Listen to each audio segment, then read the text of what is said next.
Bonjour à tous. Salut Tony. Alors aujourd'hui dans cette vidéo je suis avec Nicolas et il y a même Stéphane là-bas. Alors Nicolas c'est un ancien copain qui a repris le modélisme tout comme Stéphane à mes tout débuts de l'époque des années 92. C'est ça. Et donc tu as repris là il y a quelques mois. Oui. Avec donc ici au RC Park avec d'abord avec un X-Ray. Ouais, d'abord avec un X-Ray. Que tu n'as plus je crois. Que je n'ai plus. Que j'ai recyclé auprès d'un ancien copain aussi qui revient. Donc là on va montrer dans cette vidéo un châssis que tu as acheté et que je n'ai jamais vu au club. Ouais, apparemment certains connaissent, mais oui, il n'est pas courant. Alors Nicolas, quelle est cette marque de châssis?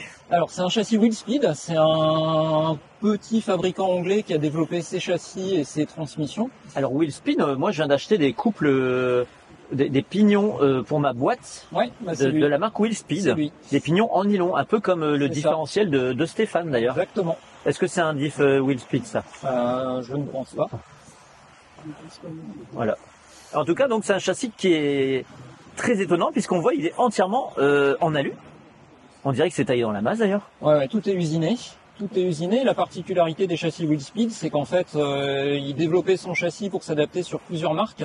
Donc la partie centrale était toujours la même. Ouais. Et on adapte dessus les cellules Asso, X-Ray, Losi. Et une transmission qui est très avancée en fait. La transmission garde le différentiel de l'auto d'origine. Le pignon plus proche du moteur, enfin cette partie-là de transmission aussi. Par contre, il rajoutait 3 pignons entre les deux pour avancer au maximum le moteur. C'est fou, hein. Donc c'est une boîte 5 ici. C'est ça. Mais ça me paraît plus long qu'une boîte 5 que j'ai déjà habituellement vue. Les pignons sont vraiment les uns après les autres. Ils sont pas trop l'un au-dessus de l'autre. Ouais. Alors du coup, on a vraiment la spécificité qu'on a un moteur qui est extrêmement avancé par rapport au châssis. Donc tu dois avoir une voiture. Il y a du train avant. Ah voilà, donc j'imagine que ça a dû être développé plus pour rouler sur moquette. Ouais. Puisque sur moquette on manque toujours de train avant. C'est ça. Apparemment les Anglais roulent beaucoup sur moquette. Ouais. Des autos qui marchaient bien d'ailleurs, mais essentiellement sur moquette. Alors ici il y a un sticker en dessous, mais le châssis c'est une pièce d'alu quoi. Ouais. Ouais, c'est carrément un châssis baignoire. Tout est usiné. Toute la baignoire est usinée avec des petits inserts en carbone. Voilà. Alors commercialement c'est pour la rigidité, je pense que c'est plus pour le look, mais oui. c'est plutôt joli. Oui. Et donc là il y a une partie quand même différente pour la chasse avant. Oui, donc c'est-à-dire que les premiers châssis étaient en une pièce. Ouais. Sur des gros chocs, on pouvait vriller le châssis et forcément ça limitait un peu la durée de vie du kit. Donc là la pièce maintenant est détachable et remplaçable. Ouais, on se demande comment elle est fixée parce que je vois même pas de vis. Tout est fraisé en fait. En dessous on voit les fixations. C'est fou, c'est fou.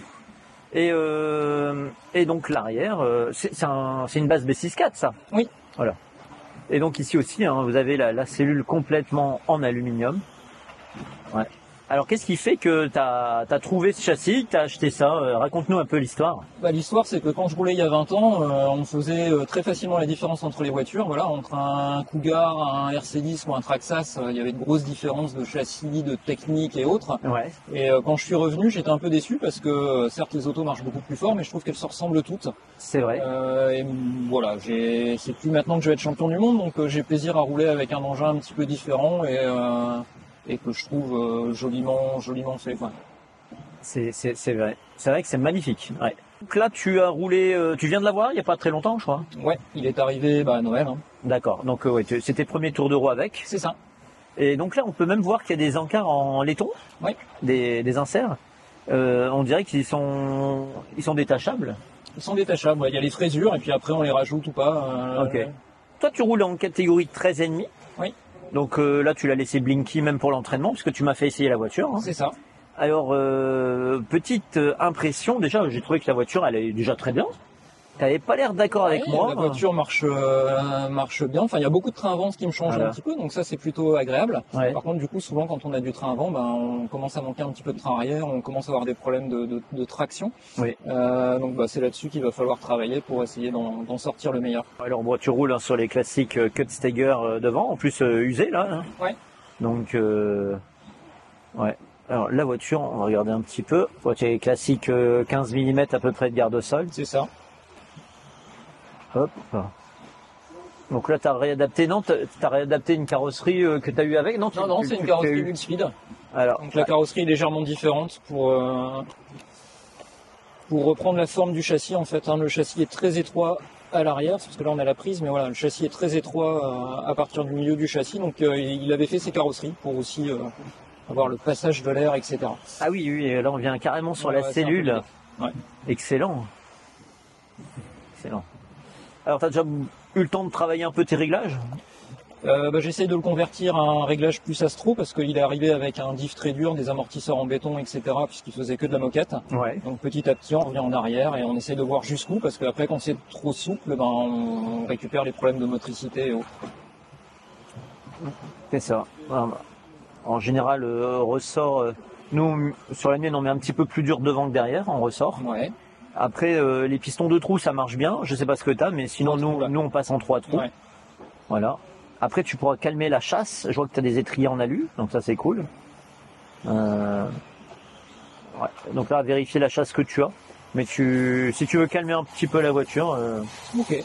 enlever un petit peu, rajouter un peu de chasse. Mais il y a l'air d'en avoir déjà pas mal là. Je l'ai fait au niveau de la cale, puisqu'on peut inverser la cale centrale. Ouais. Ça a effectivement un petit peu calmé l'avant, mais j'ai pas encore regardé au niveau des fusées. Oui, après tu as peut-être des inserts. Je connais pas trop le B6 parce que Oui, j'ai il y a jamais. des inserts. Voilà. Alors on n'a pas parlé aussi, mais je viens d'apercevoir, c'est que le support arrière, là, il est vraiment différent de ce qu'on a l'habitude de voir. C'est qu'il y a que la partie haute qui est montée sur un support en alu. C'est ça. C'est spécial, hein. Et c'est beau en même temps. C'est joli, ouais. La réalisation des pièces est vraiment belle. Il y avait un très beau support d'amortisseur arrière qui était à la fois en aluminium usiné avec un insert en carbone un peu comme le châssis. Ouais. Et malheureusement, il avait tendance à se tordre un peu, donc ils sont revenus sur une pièce tout carbone qui est beaucoup plus solide, D'accord. mais un peu moins jolie. Donc il n'est pas dit qu'un de ces quatre l'auto finisse pas sur une étagère, donc j'essaierai de retrouver ce support-là composant qui est très joli. D'accord. Donc comment on l'appelle alors? Un B64 Wheel Speed? Le châssis s'appelle RF3, mais RF3 il a existé en Losi, en Asso, suivant comment était meulé l'avant et l'arrière du châssis, enfin usiné l'avant et l'arrière du châssis pour accepter les modules. D'accord. Ok.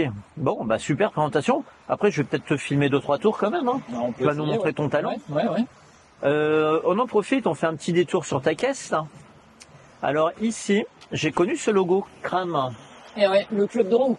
Voilà, qui voulait dire Club Roncois d'automodélisme de l'élite. Voilà, c'est ça. Toi, t'étais vraiment, quand je suis arrivé au club, dans les années 91, t'étais déjà là avant moi. Alors, mon père s'en occupait un peu, moi je roulais en ligue, et t'as pris la suite en fait, puisque t'as été président du club de Ronc à un moment, si je dis. Oui, mais bien après les Ronquins, voilà. Après les Ronquins, ouais. Donc là, on sent que tu as ressorti, tous les deux, vous avez ressorti les caisses. Ouais, les anciens. Alors, puis toi, tu as encore les vieux autocollants, Sanyo, Pack, Minicar. Trinity, Yule Minicar. Ah, il est là. Minicar, donc, magasin qui a existé ici dans le Nord, à Lycéano, je crois. C'est ça. Voilà, donc, voilà. Ah non, après la caisse, elle a eu plusieurs vies. Elle a fait du motocross, elle a fait de l'échelle. Mais t'as gardé les voitures de cette époque-là? J'ai gardé un Losi, j'ai gardé une piste Trinity, et c'est tout ce que j'ai gardé en fait. Ok. Ouais. Et le Losi, c'était lequel? Le Losi, c'était un JRX2, mais qui était modifié avec une cellule usinée et un train à vent de Traxas. Donc on était déjà sur du bricolage, d'adaptation, je retrouve un petit peu ici en fait. Moi, il y a une petite anecdote qu'il faut que je sorte dans une vidéo un jour. Ah non. Si, quand même. Pas celle-ci, plus tard. C'est du teasing, Faut savoir que André, c'est son papa, si tu écoutes cette vidéo. Nicolas, il était un peu têtu à une époque. Ouais. Il voulait pas écouter son papa. Et à l'époque, Nicolas, il voulait économiser en compétition les packs en IMH. On avait du mal à tenir 5 minutes. 4 minutes 30, on était content. Alors du coup, il voulait pas faire de tour d'essai. Son père lui disait toujours, mais essaye, parce qu'à chaque fois, il voulait dessouder le moteur pour faire l'entretien. C'est ça. Et donc, il prend le départ de la course, Nicolas. Et en fait, il avait ressoudé le moteur à l'envers. Ouais. Et il n'a pas voulu faire ne serait-ce que quelques mètres d'essai. Alors son père lui disait, j'étais à côté du podium, je l'entendais. Et il fait, non, je veux pas. Alors, il prend le départ, il y a le décompte. Et toutes les voitures partent en marche avant. Il y en a une qui part en marche arrière. C'était Nicolas. Voilà. Et son père à côté. Mais j'avais dit. J'avais pas celle-là. On essaiera d'en trouver une pour toi. Voilà. Je crois que Stéphane, il a d'autres anecdotes à nous raconter. Oui, Nico, je voulais te poser quand même une question puisque tu as repris après beaucoup d'années de pause. Oui. Qu'est-ce qui t'a marqué, choqué avec cette reprise, les différences par rapport à quand tu roulais? Ah bah moi, ce qui m'a remarqué, c'est que tout ce qui nous a un petit peu dégoûté et fait passer à autre chose à la fin de l'adolescence n'existe plus. C'est-à-dire les autonomies à 4 minutes 30, ça n'existe plus. Ouais. Les voitures qu'on explose et qui cassent, c'est devenu quand même très compliqué de casser. Ouais. Les moteurs sans entretien, on était en permanence en train de démonter, refaire les passés autour, etc., changer les charbons. Là, on met un pack, on branche, on roule. Donc voilà, c'est devenu super plaisant. La discipline a quand même vachement techniquement évolué et c'est devenu super plaisant de rerouler. Je pense que les gens qui commencent maintenant se rendent pas compte de la chance qu'ils ont, quoi. Et donc tu as dû quand même racheter quasiment tout. Ouais, j'ai essayé de sauver la radio, mais elle a pas voulu redémarrer. Donc ouais, je suis reparti sur du matos d'abord d'occasion, histoire de voir si ça me plaisait bien. Et ouais, ça me plaît bien encore. Donc on se rééquipe petit à petit. T'as retrouvé tout de suite ton niveau de pilotage? Non, je le cherche encore un peu là. Je le cherche beaucoup. T'as repris tout de suite avec une radio à volant? Alors j'ai repris une radio à volant alors que j'étais à Manche en me disant que le volant c'était l'avenir. Et puis j'avais pas l'impression d'être à l'aise. Je suis revenu à Manche. Ouais. Et finalement j'ai l'impression d'être ambidextre de la radio. Je fais les mêmes mauvais temps à Manche et à volant. Mais non, dis pas ça, tu roules bien. Donc ouais, faut que ça revienne. T'as déjà fait sur une finale B et t'as même fait une fois une finale A sur les deux dernières courses. Ouais. Voilà, donc c'est que c'est va. C'est juste de l'entraînement maintenant. C'est ça. Voilà. Ben merci Nicolas pour Merci cette petite vidéo. Merci à toi. Alors on va filmer Nicolas.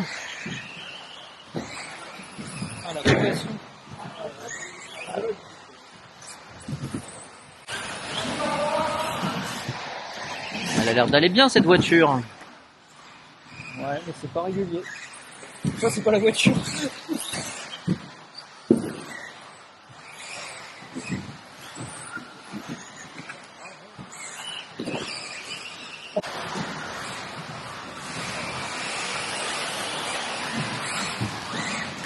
Nico qui roule avec un moteur 13,5 Blinky et son châssis Wheel Speed.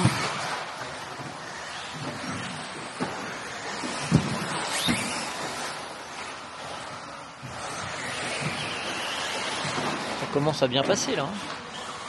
Ça va mieux.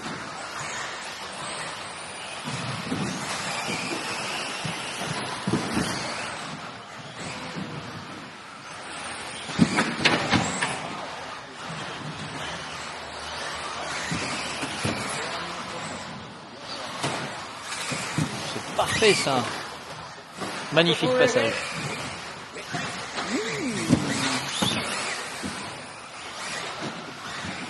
C'est une voiture tout en alu, c'est un tank.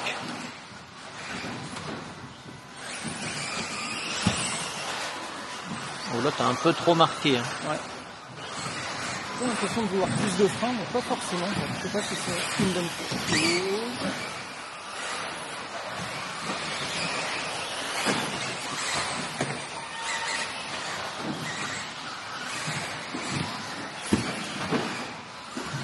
Attention ligne droite.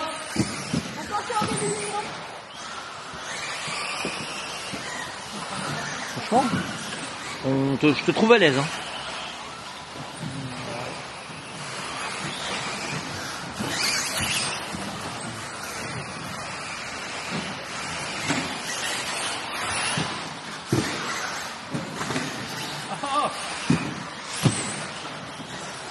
C'est propre. Hein.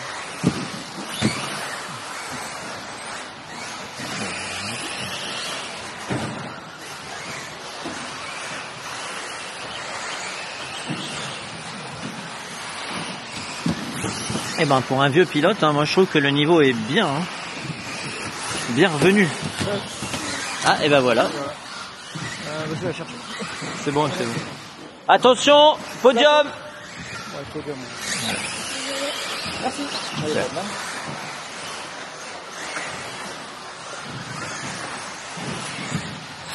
Désolé.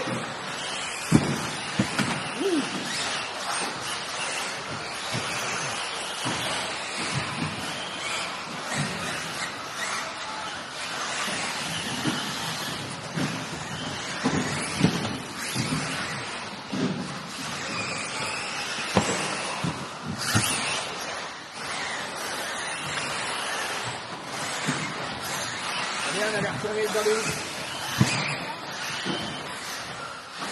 On va essayer de retourner là-bas. Au centre.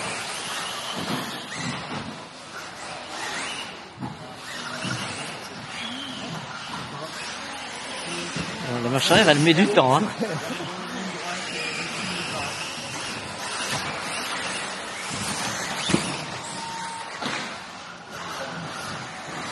Allez Nico, on se reprend là. On arrête d'aller toucher les cordes. Je croyais qu'il est déconcentré là. Il a tout donné sur les tours d'avant. Là, il y a la pression qui s'est trop relâchée. Oh, c'était un peu trop proche, hein. Et là encore. Depuis tout à l'heure, t'es tout trop proche. On arrive sur la fin du pack, il n'y a plus rien. Ah bah, vite pas trop non plus, c'est pas bon. Allez, on va s'arrêter là. Voilà, ouais, très bon endroit. Nico, je t'ai pas demandé, alors qu'est-ce que tu penses de ce tracé? T'as connu le premier, toi? Ouais, je trouve celui-ci plus exigeant, en fait. Ouais. Ouais, j'ai l'impression qu'il y a plus de parties techniques, le S est plus technique, etc. Et il y a beaucoup d'endroits où on peut perdre beaucoup plus de temps qu'avant, en fait. Mais c'est intéressant. C'est ça. Alors, en tout cas, merci d'avoir participé aux travaux. De rien.